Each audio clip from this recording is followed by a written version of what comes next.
Today we're covering how to color air dry clay, both foam clay as well as resin clay with 3 different type of color mediums.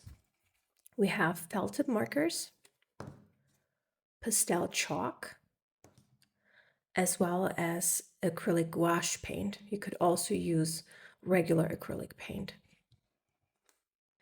So we will learn how to color foam clay. This is how it typically looks like. Has a very cloudy, airy texture, and is typically opaque. If you don't have opaque foam clay in your hands right now and you think you do, then it's not. This is what classical Asian, or in my case, Japanese style foam clay looks like. Then we have the second type of clay called resin clay. Let me open this up real quick. As you can see, this is really dense and it's not very opaque. It appears to be white, but it does, dry down transparent. So we have 2 different types of clay with different properties. One will always, this one, which is foam clay, it's a better comparison. This one will always dry down, very opaque, has already a white base color. And this one is transparent, which will obviously be more see-through and does not have any pigment in it. I will start showing you how to color foam clay first with those 3 different type of color mediums. Okay, I want to use some gummy bear molds because I have a project coming up anyways and I need some colored clay. So what I would recommend is, instead of making a whole batch colored clay, just take exactly the amount that you need.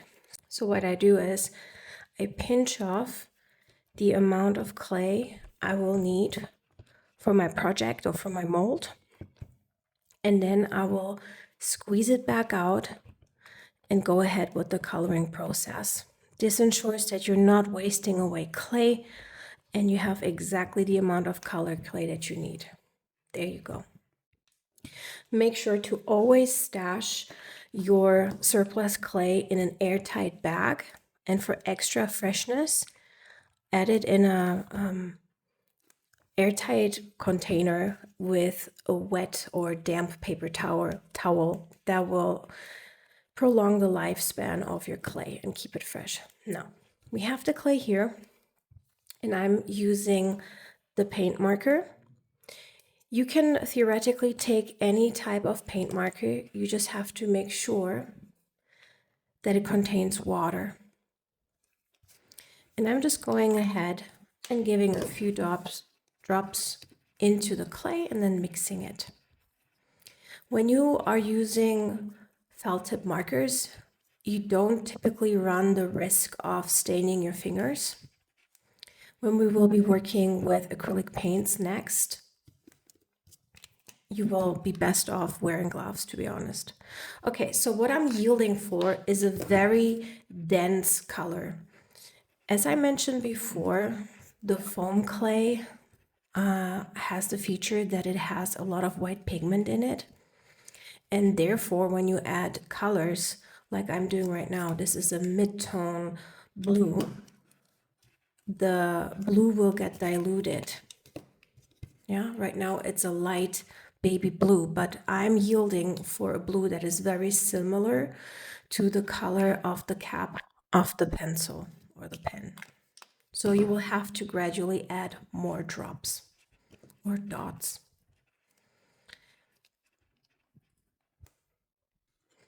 I always recommend having a little bowl of water close by so you can dip your fingers in it while you're working with your clay to keep it moisturized and pliable, because as you can see, the more you mix the clay, the more air you keep on trapping when you fold and mix. And this basically facilitates a quicker drying time, which you don't want right now, right? You want to have colored clay that is still pliable, flexible, and smooth because you want it for your project. Therefore, we don't want it to dry out And I find that dipping my fingertips into the clay when I feel like it's getting too dry gives me a lot of control. Theoretically, you could also spray it with water, but for this purpose, I'm not a big fan of it because I have more control with just dipping my fingertips. Also, your hands, your skin might absorb the moisture of the air dry clay, which contains a huge amount of water, and this will also, fasten the drying process. You're literally absorbing the clay's moisture. Okay, so as you can see, we still have a long way to go. What do we learn from this? We learn that if you have a somewhat bigger amount of clay, using a felt tip might not be the most efficient way of coloring your clay, even though it gives you a lot of control. It's not messy,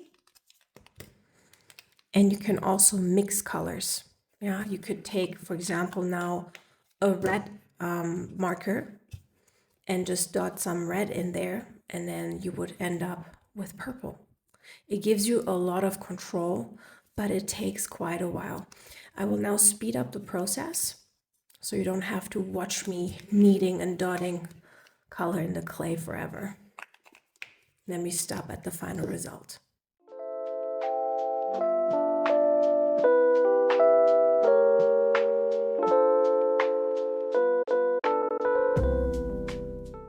Okay, I was going on what felt like forever, and I'm still not there. What are we gonna do now? So I would say the first learning that we're taking is it is very difficult to achieve the same color as your cap or your original acrylic paint just by adding it with the marker, because of the white pigment that is so profound and strong in the foam clay. It just keeps on diluting it. Therefore, I want to get this mid blue color, and I have a dark navy blue. So I was thinking I'm gonna add a dot of navy blue to see how it speeds up the process. I think the most important thing you can take away thus far is maybe acrylic paints or those marker paints that I'm using here, those felt tip ones, are best if you have a minuscule amount of clay that you need to color. For example, something that is this big. It's just a fine detail. You don't want to, bust out your acrylic paint tubes. You just want to have a little bit of pigment to a tiny bit of clay. Then it would make definitely more sense to go ahead. Oh no, I stained myself. It would definitely make more sense. Or if you are yielding for a pastel color, a soft color, a very light color, like I had in my marshmallow video. Who's seen my jewelry, my marshmallow clay jewelry, will have seen me using yellow and blue felt tips to color the clay. But that was fine because I was going for a soft candy color anyways. I wasn't going for something bold and strong like this one. But I think we're getting there. So adding a bit of navy blue to the already light blue colored clay will get us there. So yeah, maybe I should have used some gloves. Just ignore my stained fingers. It's part of the process. Every artist has colored stains somewhere. Okay. So what I will do now, I'll speed this up again. I will add the dark blue, and just keep in mind, if you want bold colors, always keep maybe a black or maybe a darker base color at hand. So if you're looking for a very bright pink or like a mid-tone pink, and you start off with using a bright pink, then you will have to have some red on hand, dark red, or maybe even try to darken it up with a bit of black, even though it will dull the color down somewhat. So as you can see, felt tip markers are not for every project and not for every amount of clay.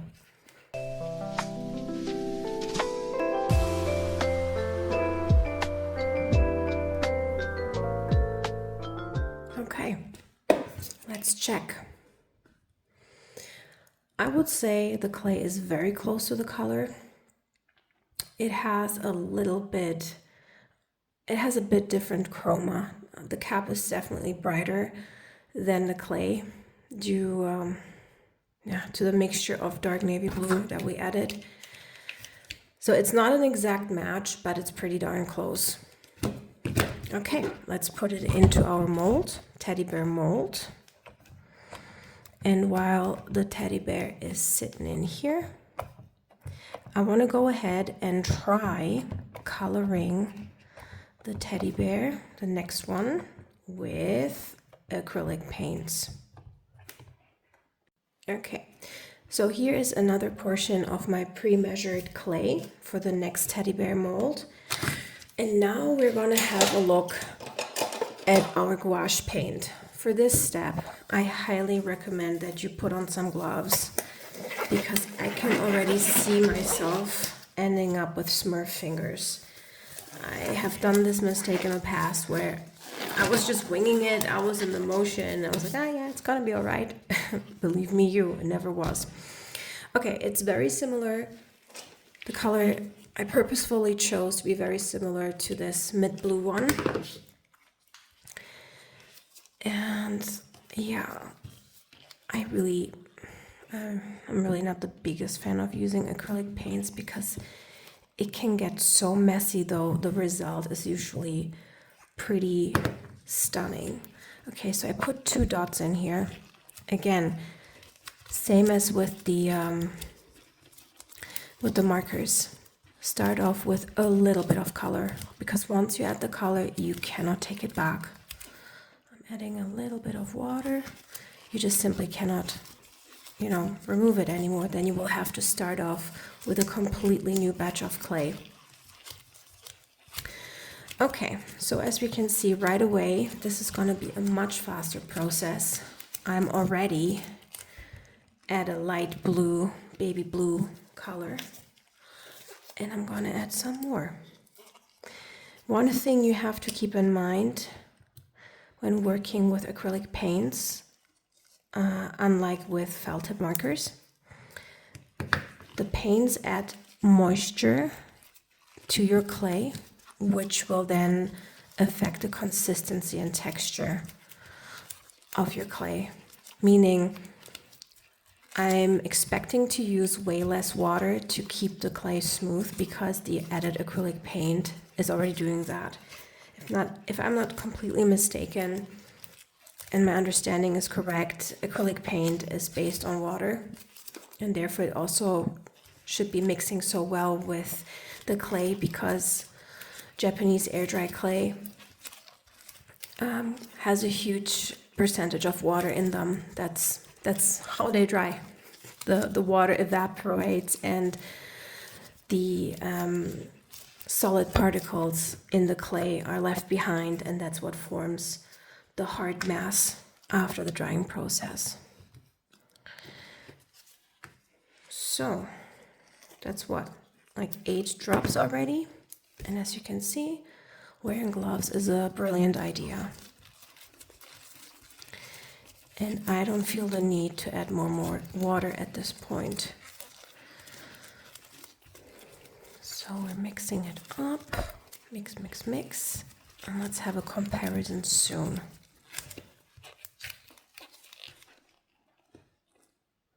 Nope, we're not there yet. I'm wondering if I will have to add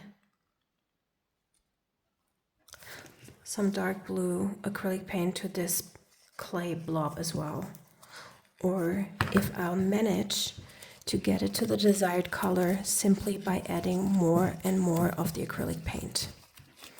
What do you think? What is your experience? Actually, honestly, if any one of you watching this has made different experiences and has some tips about other color mediums, that you use in your clay, please do let me know. I was thinking about using oil paints, and my theory is, I don't have any to prove this right now, but my theory is that oil paints should not be so spreadable inside the clay because, you know, oil and water don't mix well. And since air dry clay is based on a lot of water, it should repel the oil paint. But then I was thinking maybe one could achieve some really interesting marbling or effects when using oil paint in Japanese air dry clay. Okay, this looks great. I don't know, has anybody tried this yet? Should I try it? Thoughts? Yeah, we're getting there. You know what? I'll just keep on adding more.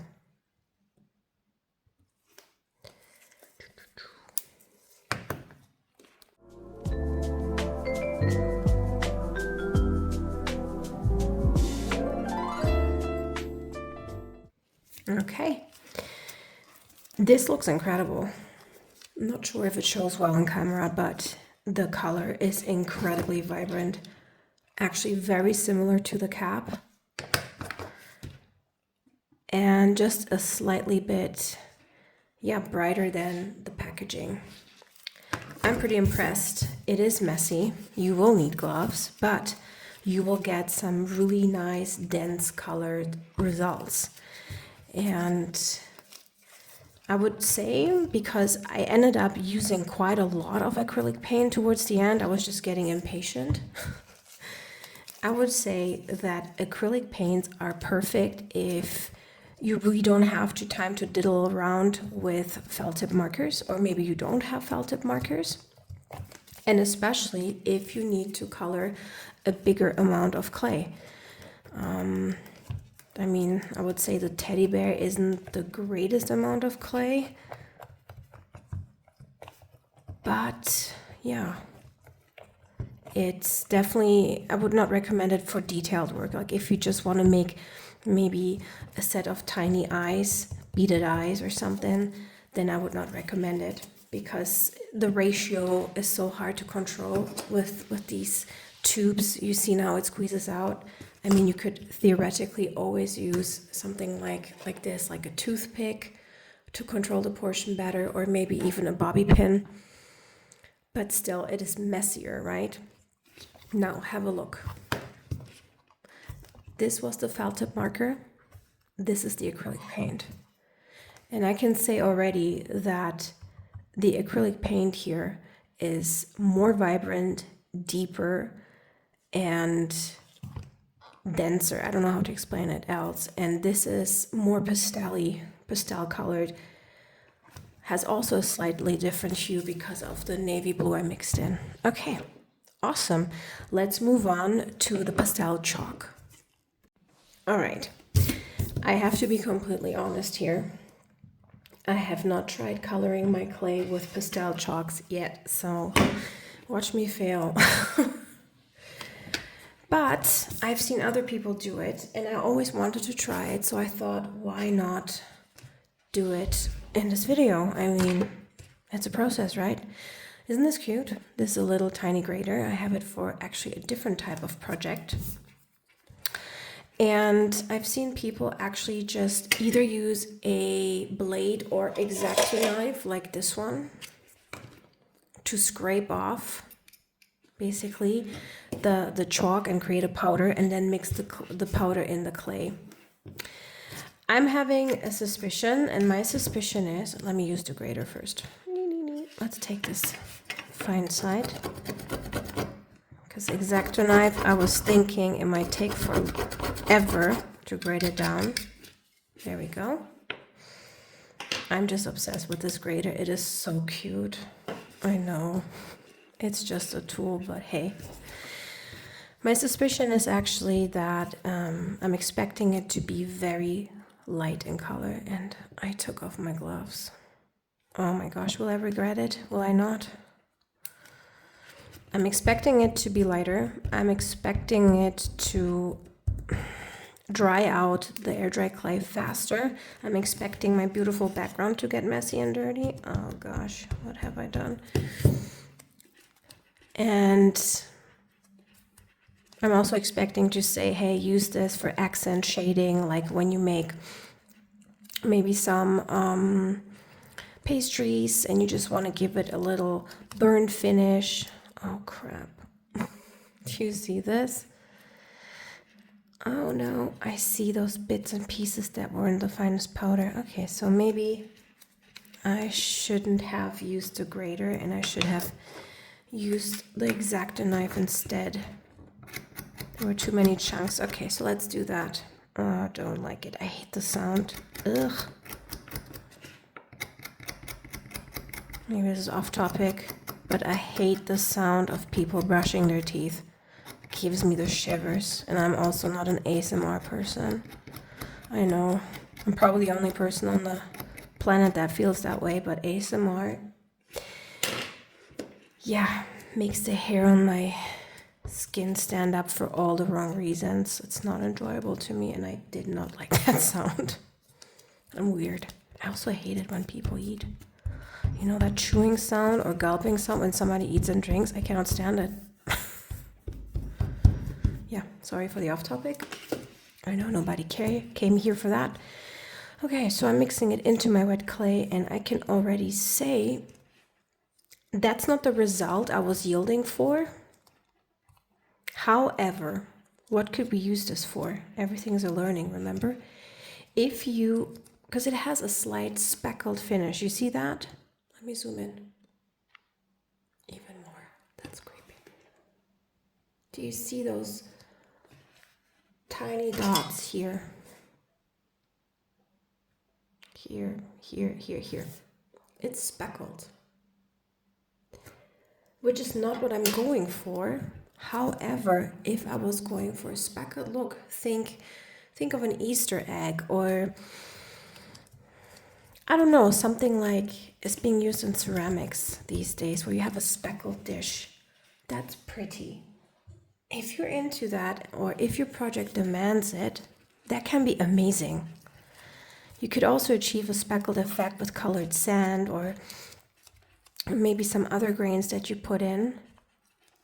However, I find this much finer. So I'm not mad at it, that's all I'm saying. I'm adding a little bit more water because, as expected, the fine pastel powder accelerates a little bit the drying process, and I'm not here for it. And I also wanted to see if adding water actually dissolves those grains, those granules, and it does not. Not much, at least. I don't want it to be too mushy, or otherwise it's going to stick to my hands. Okay, so what are we learning here? We're learning that I didn't ruin my skin, I didn't taint my fingers, I didn't need the gloves, number one. So working with chalk pastels, you don't need gloves, that's great. Number two, you might end up with a speckled finish. Maybe it's just my chalk that's too old. And also, we still need some more of the powder. So let me speed it up and come back to you with my finished result.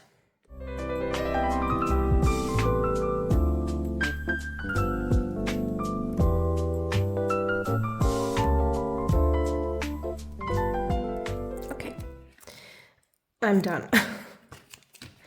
So it is very close to the pastel color, and as you can also see, I peeled away some of the paper, and I have a suspicion that actually the outside that we first were yielding for, let me peel this back, is oxidized. These are old. Sorry, these are not new.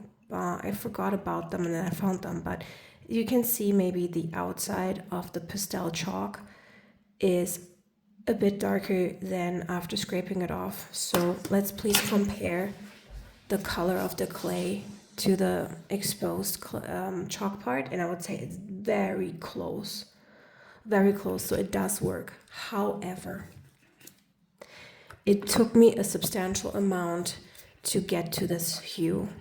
Like probably already an eighth of the pastel chalk is gone, and it's not very economical considering the fact that this is a relatively small piece of clay. You need to use a lot of chalk to get there.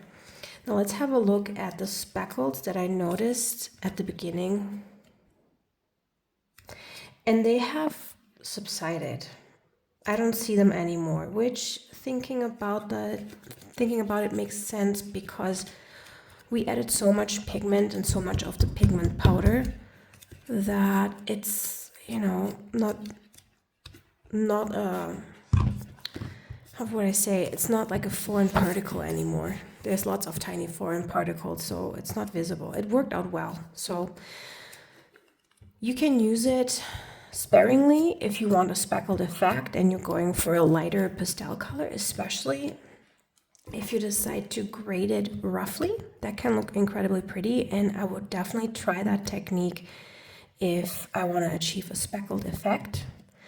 We're also learning that it takes a lot of the chalk to get to a dense result.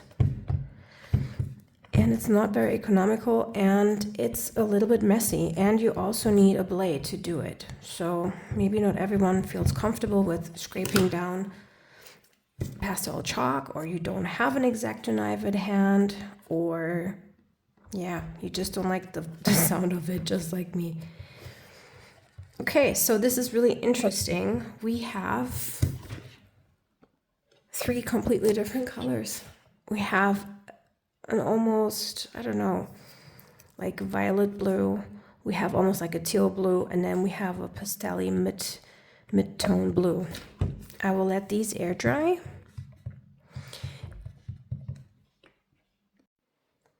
Okay. Now, I have demolded my gummy bears. As you can see, they have a little bit of they have some flaws because I was too impatient to demold, but they serve the purpose. So we're focusing on the color and not necessarily how the shape came out. So as you remember, this guy was a mixture of a dark navy blue and this mid-tone blue, and I think it's quite close. You can still see that the gummy bear is slightly lighter and has a little bit of a different hue due to the ultra dark marine blue, but it is really close. So I'm very satisfied with it. It's not too pastel-y. Then we have this gorgeous teal colored gummy bear. Let's compare it to the acrylic gouache. I would say it's definitely not as deep,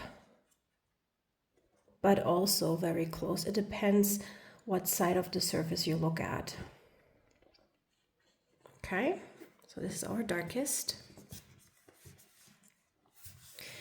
And then we have our pastel chalk gummy bear. And I have to admit, I was quite surprised because now the color of the gummy bear resembles most the outer part of the chalk that we have not scraped off, that's slightly oxidized. And also you cannot see those speckles anymore.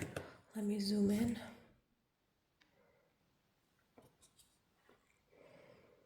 Maybe I have to look through my monitor.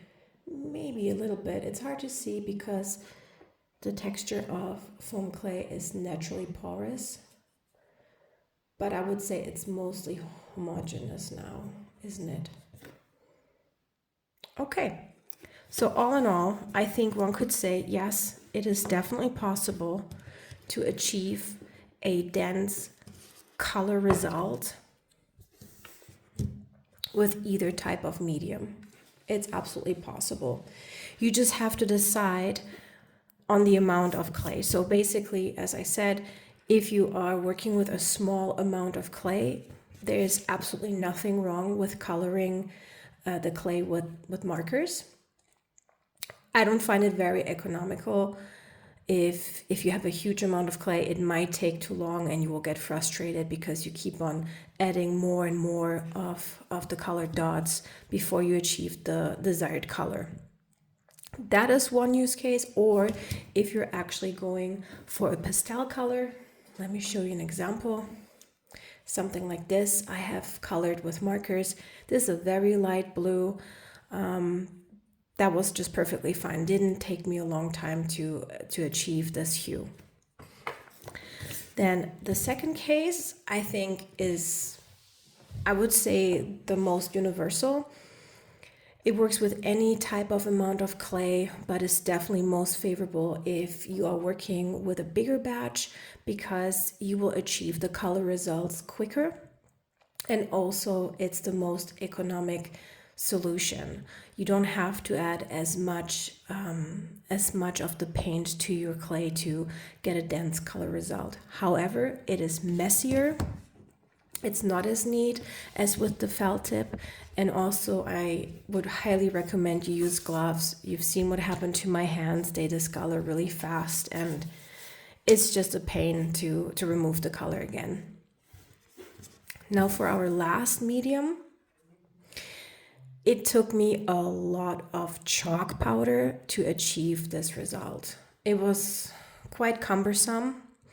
However, it will get you the result. You will just lose a lot of your chalk. If you're prepared to do that, that's fine. Or remember our grater. If you manage to scrape off bigger chunks, I think you can achieve quite a nice speckled results with a minimum amount of the chalk. So this is maybe a fun technique you want to try out for a certain project.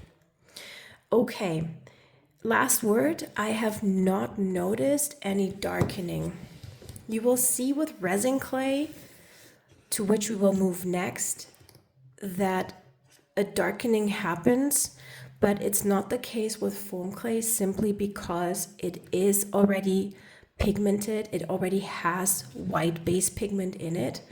And also because, it has a different composition. With resin clay, it will be quite different story. I will show you in a minute, but it is safe to say the way you set your clay, once you have achieved the color that you were looking for, it will dry that way. There is not a significant darkening afterwards. So keep that in mind. All right, let's move on to coloring resin clay. Okay, I have measured out my first portion of resin clay. It is much denser. It's more like mochi dough. It reminds me very much of mochi dough, actually. So it's not fluffy. It is heavier. It has a higher amount of resin particles in there. However, it's also based in water. Now, one thing you have to understand with resin clay is that it will darken significantly when you add color. I cannot explain it fully, I'm going to be very honest with you, but from my experience having worked with resin clay, let's pretend you have a very light, the base color you end up with is very light blue, and then you let it sit and dry for 24 hours. It will darken by maybe 3 or 4 shades. So light blue will end up in a mid-tone blue. This is quite challenging, I have to admit. It's quite challenging, and you always have to keep it in mind because you cannot say for sure what the color is gonna end up looking like once the curing process is completed. So, what are we gonna do with this information? I would suggest that we yield for a lightish blue color with the uncured batch in hopes that it will dry to our mid-tone blue. I hope that makes sense. It's interesting and it's a little bit intimidating because you don't know what you will get if you don't have the experience working with it. So I would suggest, if you want to try out resin clay, which is fantastic. I love working with resin clay. It gives you so many possibilities. It's slightly translucent. You can use it for a lot of fun projects, and it gives you a almost glass-like finish in the sense that it gets really hard. It gets rock solid. It's not flexible. And if you want to create something like a lampshade or a tea holder shade for electric tea candles, it will let the light go through. So it's almost like a stained glass effect, if that makes sense. If you spread it out thinly, mind you, but that's a different project for a different day. Today we want to focus on how to color this type of resin clay. And it's a learning process. When I came across it the first time around, I had no idea what to expect. It was so different than soft air dry clay or foam clay. It behaves a little bit more like maybe polymer clay, but not quite. You don't have to really warm it up or anything. You have to experience it for yourself. It is fun. It is really fun. Okay, so should we stop right here? You know what? Let's give it a few more dots. And then we'll stop and put it back into the gummy bear mold and move on to the next medium. How about that? Actually, it's my first time coloring resin clay with markers. Beforehand, I have always used acrylic paints, acrylic gouache. So I'm a bit nervous, not sure what to expect. But I've seen the darkening process, so I know how much darker it can get. Actually, a little bit more.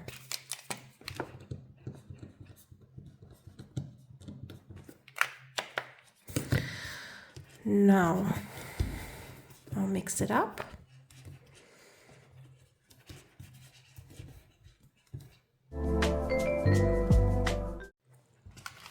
Alrighty, I'm settling on this. It is so much lighter. Let's see how close we can get to this. This is interesting. Yeah.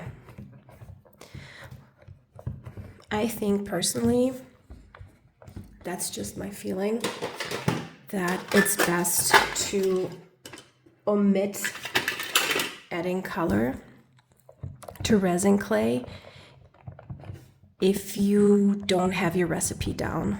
Like if you're not sure what you will end up with, especially if you're yielding for a lighter color, I would omit coloring the dry clay and just color the finished product. But that's something we'll move on in the next part after we're done mixing colors into wet clay. Alrighty, next batch. Oh no. Okay, I have some color transfer, unfortunately, for my glove. Sorry about that. Let's try it anyways. Let's not waste anything. Right. So acrylic gouache. Same story actually. It should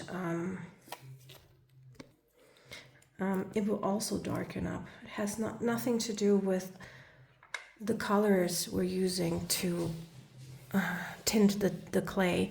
It has to do with the clay itself. So I'm using this much. Okay, let's see how it goes. Ugh, it's so crumbly.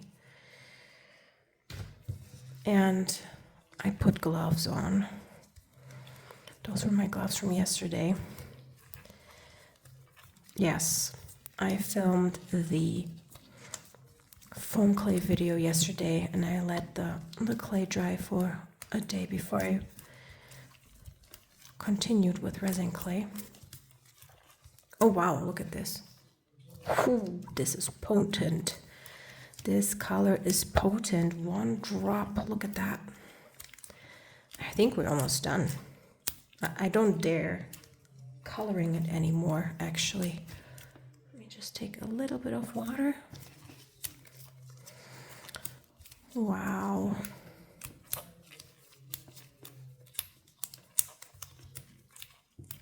Oh, by the way, one thing I have experienced with different clay manufacturers, I noticed that using clay from, I don't want to say the country because I don't want to be mean, but using clay that is not Japanese, let's put it that way, and gloves, I noticed that a lot of other air dry clays literally grip onto the glove and rip it off, or just kind of mesh together with my gloves, which is horrible, especially because you need the gloves to color the clay. You don't want to stain your fingers, and then the clay keeps on melting into your glove and it's unusable. Like, that is a huge quality difference I have noticed, and I was not expecting that. Look at this. It's already darker than our other gummy bear. I'm gonna smush it in here. I used a little bit less because I'm starting to run out of resin clay. Resin clay is so much fun. You need to try it for yourself. If you cannot get your hands on aura clay, which I'm using here, you can also use Modena by Particle, which is also excellent. I will link it down below so you can have a look. Maybe it's available to you wherever you live. Okay, so this is very light and this is much darker. I'm excited. Let's see how the next one turns out. Okay, here we are, our last batch, and somehow off camera I managed to stain my left hand.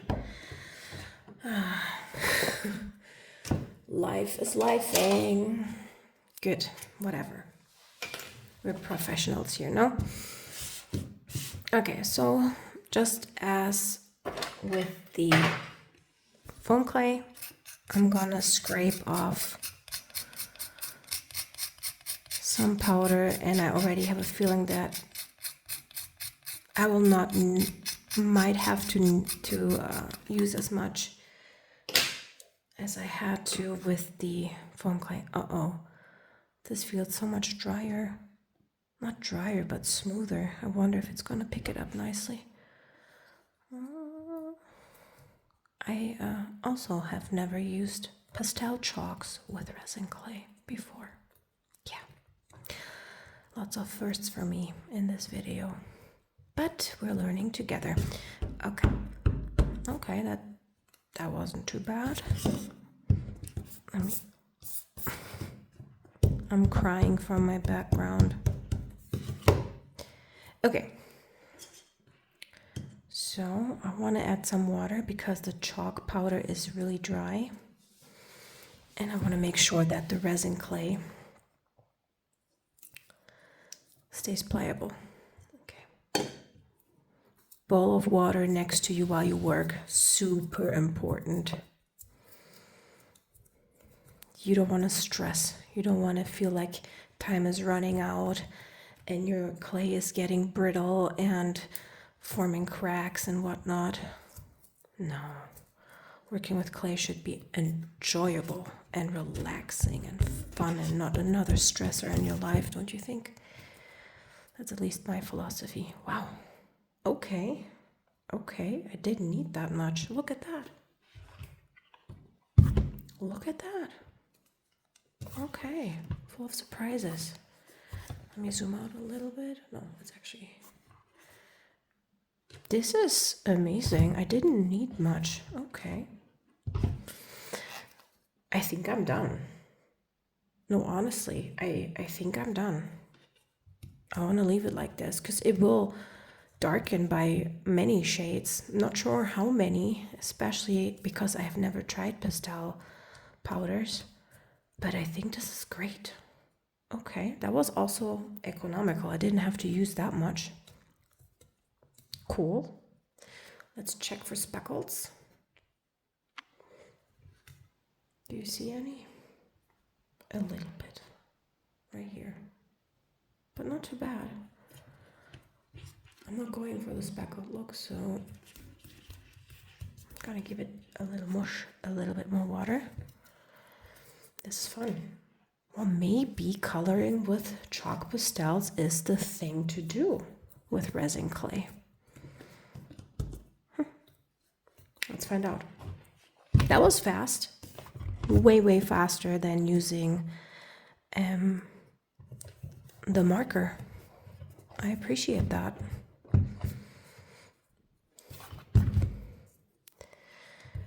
Okay, let me squish it in there. Where's my ball tool? Here. Ah, it's the fun part. I find it so satisfying using molds, squishing it in there. Oh, quick tip, actually. The best way to demold is actually to... This is a very deep mold and it's not meant to be used for clay at all. This is a ice cube mold, silicone ice cube mold. However, because it's so deep and the clay doesn't dry in here, obviously, because it's encased by the silicone, what you can do is, and I'm going to try it this time around, I promise, I won't rush it like yesterday. Let it air dry for as long as you can. When you touch the surface, you want to see if it's already dry.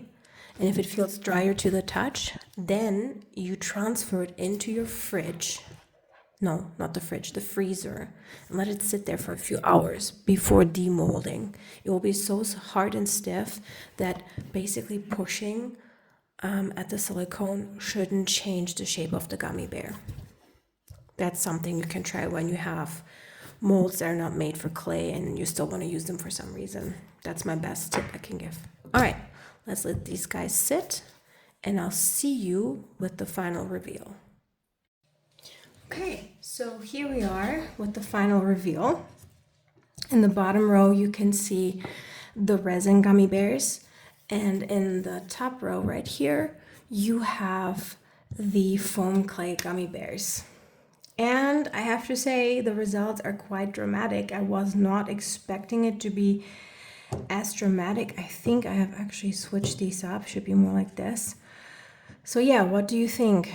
As predicted, the light blue came out a little bit too light. But overall, I would say those are really pretty colors. I'm very impressed with how bright and vibrant here this gummy bear is, which was the acrylic paint.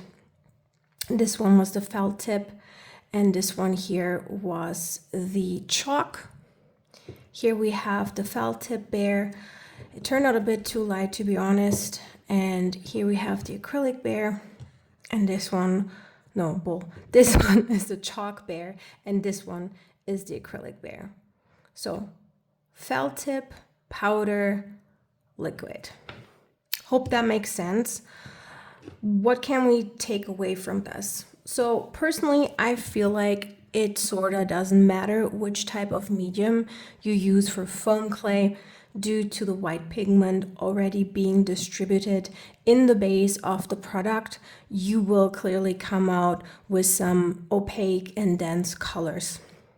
It just really depends on your liking, whether or not you like to grind down your chalks or whether or not you have the time, in this case, to really, dot out the colors for your foam clay. As you remember, it took me quite a bit. So the most time consuming were definitely those two, and this one was the fastest. When it comes to resin clay, oh, by the way, you can beautifully see the shrinkage. It was the same mold, but resin clay famously shrinks a little bit more than foam clay. Just pointing this out because that is a great demonstrative. So how would I color resin clay? I think definitely not with the felt tips. I'm not satisfied with the result. It's too milky, too sheer. I feel like chalks did an amazing job, and also the acrylics. Bear in mind that the bears that have resin clay they have darkened a little bit after the color basically densened up as the bear shrank due to water leaving the mask. I hope that makes sense. Sorry for sounding so scientific, but look at this. Isn't that interesting? And it's so fun to see. Okay, I hope this video was interesting to you. Let me know if you want to see other coloring videos, maybe how you can color already dried clay. I was thinking that could be interesting, showing how you can finish it up. Let me know in the comments below what kind of mediums you would be interested in, or if you made the same experiences with those kind of mediums and your air dry clay. See you soon.